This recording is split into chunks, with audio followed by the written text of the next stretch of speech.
Rappelez-nous votre nom. Jean-Claude Van Damme. On s'en souviendra.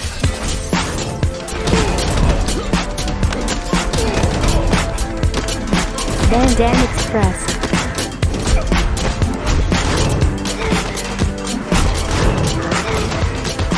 Van Damme Express. Vous écoutez Van Damme Express, le podcast qui regarde tous les films avec Jean-Claude Van Damme et qui les classe les uns par rapport aux autres. Aujourd'hui, épisode 40, vous commencez à en avoir l'habitude, tous les 5 épisodes, on se consacre à un film spécial. Aujourd'hui, je vais vous parler d'Inferno, pour le titre français, Desert Heat dans le monde anglophone, sorti en 1999 aux États-Unis, en 2002 en France, 3 ans plus tard. Et c'est pour moi un film spécial parce qu'il est réalisé par John Avildsen, le seul réalisateur oscarisé avec qui a travaillé Jean-Claude Van Damme. Avildsen, c'est le réalisateur de Rocky, de la saga Karate Kid, et c'est ici son tout dernier film sorti directement en vidéo. John Avildsen prendra ensuite sa retraite, et bien mérité, il nous quittera en 2017 à l'âge de 81 ans. Une belle carrière derrière lui.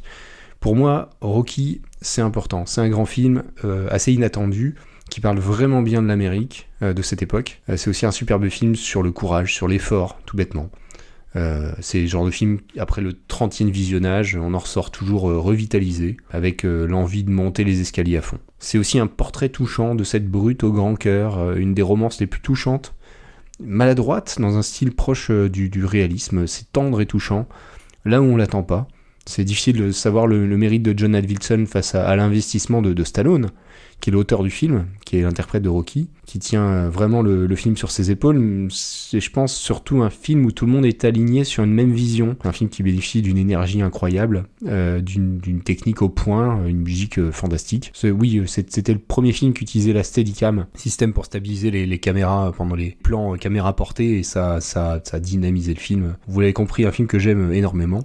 Et si je parle d'alignement de vision, c'est que c'est important sur Inferno, sur le film dont on parle aujourd'hui. Initialement, c'était un film prévu pour le cinéma.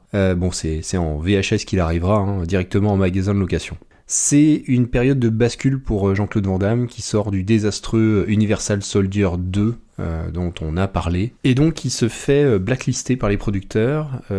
Après cet échec, et après avoir refusé une offre de 3 films à 15 millions de dollars chacun. Il est au top à ce moment de la carrière, il argue que Jim Carrey en gagnait 20, donc c'est pas juste. Il refuse, il se fait blacklister. C'est une période difficile, Jean-Claude Van Damme plonge dans la drogue, il met quelques années à redorer une image publique et professionnelle. Et vous l'avez entendu à ce micro, il y a quelques films de Ringo Lam, il y a JCVD qui est vraiment un retour inespéré. Il y a toujours un cercle d'amis fidèles, vous avez entendu aussi des réalisateurs, des acteurs qui gravitent autour de lui, la famille. Il va se relever, mais personne ne lui fera jamais de cadeau.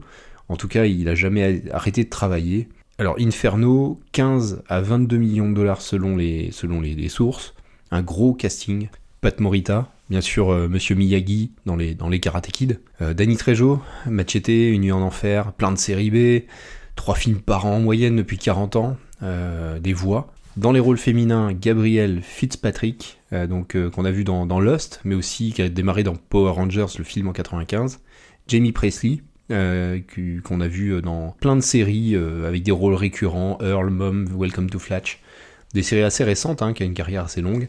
Et aussi dans des teen movies, des comédies américaines des années 2000, Sex Academy, 100 Girls. On a ici un remake de Yojimbo, le film de Kurosawa en 1961, avec Toshiro Mifune. C'est quasiment la même histoire initiale avec cette espèce de... c'était un Ronin à l'époque, avec ce gars qui arrive dans cette espèce de ville complètement isolée, avec 2 gangs qui se mettent sur la tête. Au départ, Avildsen, il imagine donc Coyote Moon, c'est le titre original du film. Il y aurait eu un premier montage très différent de celui que j'ai vu, qui incluait beaucoup d'éléments fantastiques autour de la vie et de la mort, un rôle très différent pour le personnage de Danny Trejo.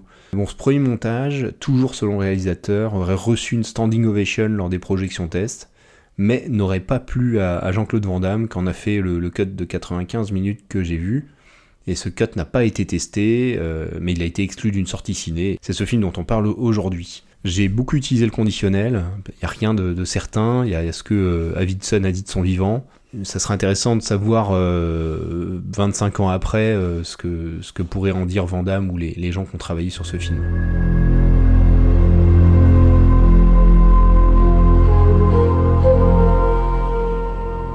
vais vous parler de l'homme blanc le plus fou que j'ai jamais rencontré. À quel tour? Le coyote a du courage, de la sagesse et un côté espiègle. Vous êtes pareils tous les deux. Eddie Lomax est venu chercher un vieil ami qui pourrait l'aider à trouver 1000 raisons de continuer à vivre. Il arrive à Inferno, une ville où le temps est suspendu entre le ciel et l'enfer.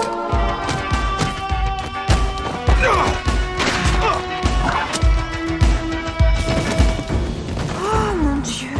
Je vois les ennemis qui rappliquent gros comme une maison. Ils l'attendent tous, mais il ne le sait pas. Et eux non plus. Vous êtes juste de passage dans le coin?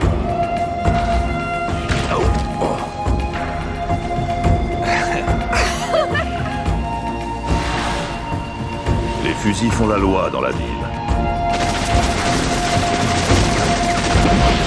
Mais il faudra plus d'un fusil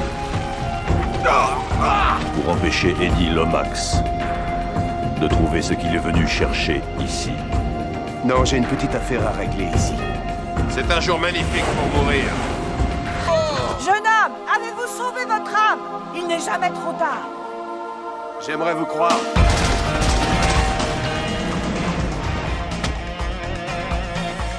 Je pense qu'il va se faire un tas de minettes. Je peux entrer? Merci.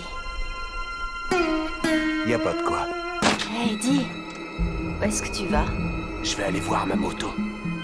Où est-ce qu'il va? Faire un tour à mon tour. Eddie! Le voilà! Mon peuple dit que si on sauve la vie d'un homme, leurs deux âmes sont unies à jamais. C'est très sympa à toi, Eddie. Vraiment. Eddie Lomax est venu chercher une bonne raison de continuer à vivre. Il l'a trouvé dans le feu de son âme. Jean-Claude Van Damme. Inferno.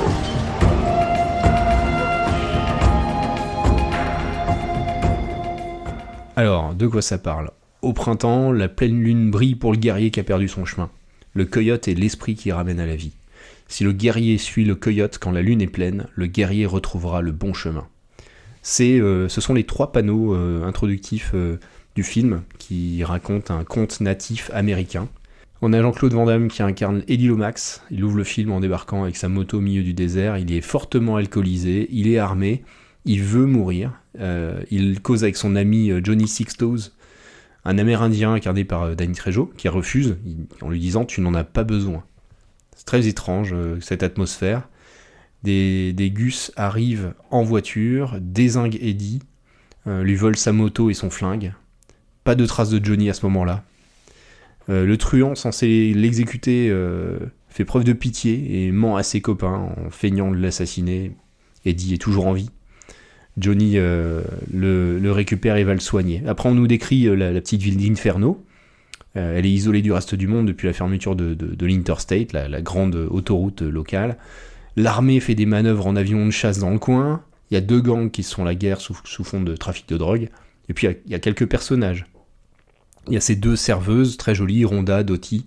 Le papa de Dottie, il y a ce vieux monsieur Hurley, qui est joué par Pat Morita, qui est un vieux monsieur qui attend inlassablement son épouse, qui est parti depuis 2 ans. Il y a aussi ce vieux couple aimable et croyant qui tiennent le motel d'en face. Il y a très peu de lieux dans cette ville d'Inferno. Et ces 2 sont rackettés violemment par les gangs. Il y a aussi un bar dancing glauque un peu isolé de la ville, où il y a des danseuses et des prostituées qui sont bloquées en attendant que ça rouvre. Donc vous comprenez, on nage dans une espèce de purgatoire, où les gens sont bloqués comme des âmes en partance, ou en attente de leur jugement. Il y a pas mal d'éléments oniriques. Il y a ce cow-boy, cette pleine lune. Il y a Johnny Sixtoes qui apparaît, qui disparaît, comme au besoin, comme l'ange gardien d'Eddie, ou sa conscience, parfois comme un vrai personnage qui va soigner. Il y a cette scène étrange aussi où il a quasiment pas croisé la serveuse dont je parlais tout à l'heure, Rhonda, et qui va pleurer toutes les larmes de son corps quand Johnny va décéder. Les dialogues des personnages qui sont décrits sur le ton de la comédie. C'est léger, c'est parfois marrant. Quand Eddie défouraille les méchants, les 3 vieux dont j'ai parlé tout à l'heure, ils commentent les morts, ils se marrent. Le film onirique, au final, vous pouvez le ranger dans le tiroir du bas. Inferno, le cut que j'ai vu ressemble tout simplement un DTV Van Damme bien basique. Jean-Claude va tataner les méchants, à coups de pied parfois en les piégeant comme dans un épisode de MacGyver. Il sait pas trop pourquoi il fait ça, il a plus que ça à faire. À la fin, il part avec la belle brune sur sa moto dans le désert, et Inferno redevient un lieu de vie, une attraction touristique fréquentée. Même Monsieur Hurley retrouve sa femme. My people say that if you save a man's life, your souls are locked together forever. That's why I came to see you. I want to get you okay. To take a journey. But I got things I gotta do then. I have to look at the moon, talk to the smoke, listen to the wind. Nothing's easy, man, Indian. What'll you have? Come on, Rhonda, you know we like Dottie to take our order. Dottie the hottie. I mean, you got nice tits, no offense, but hers are bigger and firmer. Eddie, it's Rose! What do you want? I just want to say thank you! Oh, I didn't know you were busy. Hey, you're next. Really? Hurry up. Let's lay it.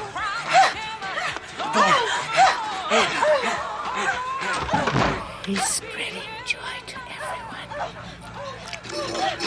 Alors on arrive aux notes. Alors artistiquement j'ai mis 5,5. Globalement c'est bien filmé.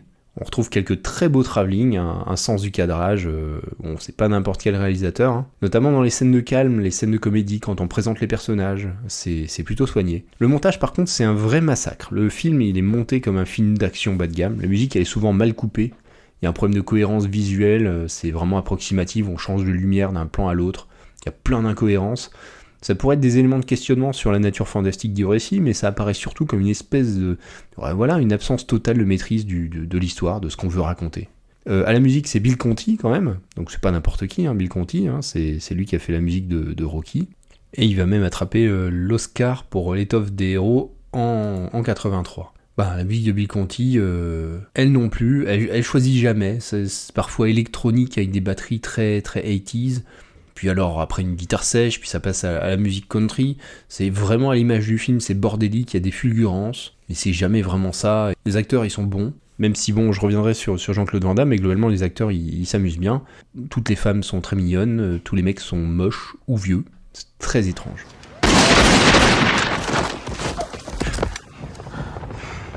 I got the busted!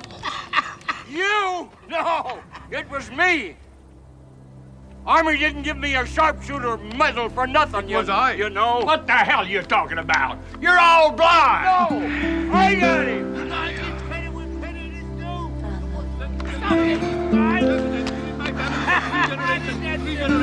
It has never missed a shot! Never missed a shot! No! I beg your pardon, sir, but my grandfather was very close to Rudyard Kipling, another excellent marksman. They were very close, like this. That's Sir Rudyard on the bottom. You didn't even have a bullet in your gun. Oh, pray sir, what was in my gun? A suppository. En note bagarre, j'ai mis 3,5 sur 10. C'est assez faible. Bah, c'est simple, les bagarres sont pas très bien filmées. Il y en a quand même quelques-unes. Je pense que le montage de Jean-Claude, c'est surtout efforcé de les mettre en valeur. Et bon, les fusillades, elles sont ok, mais jamais intéressantes. Les quelques combats au corps à corps, elles sont surdécoupées. On a déjà vu ça 50 fois. Pour ma part 39 fois. Le final où Jean-Claude il fait qu'être témoin de la bagarre en fait, parce que c'est les trois vieillards qui s'en occupent. Elle est marrante, elle est sympa, le final est sympa, mais la baston n'a aucun intérêt. Et donc j'arrive au point Jean-Claude Van Damme, hein. J'ai mis un malus Jean-Claude Van Damme de moins 0,5. Mais ouais, ça fait de la peine. Dans ce film, on a Jean-Claude qui sourit béatement, qui transpire abondamment pendant 1h30. Ses cascades sont tout juste ok, on le voit à poil. Comme pour cocher le cahier des charges, il y a un plan fesse, bien sûr. Il dessert pas le film de sa présence, mais il fait pas plaisir à voir du tout. Hein. Il semble qu'il y a eu pas mal de consommation de cocaïne sur le tournage. On imagine bien qu'il n'a pas été réellement un atout sur ce projet. Alors, ça nous fait quoi comme note ? Ça nous fait un 4.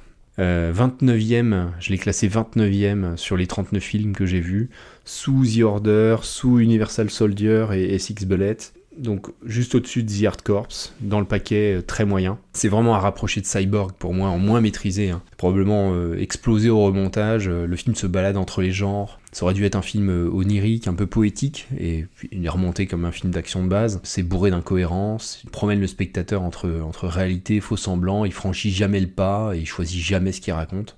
Bon, si vous avez envie de voir un truc de ce genre, regardez plutôt Angel Heart de Alan Parker, je dirais, avec Mickey Rourke. On est entre ces faux semblants, ce truc onirique, on sait pas trop qui est qui. Ça, c'est vraiment un film qui est très réussi, très noir, mais que j'aime beaucoup.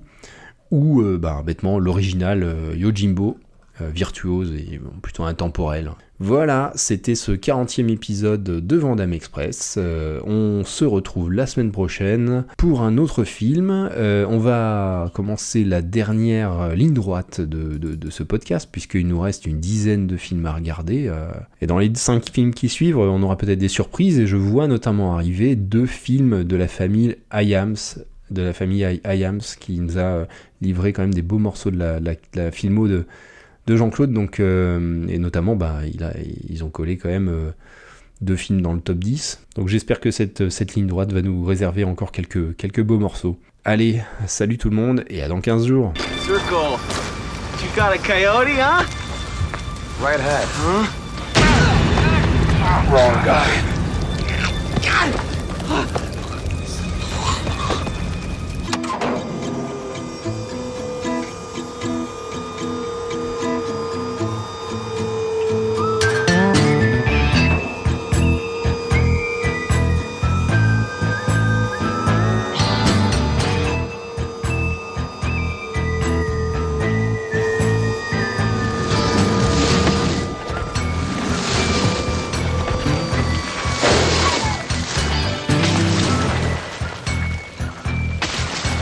Night-night, fellas.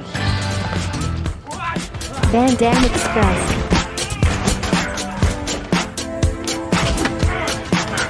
Van Damme Express. Van Damme Express.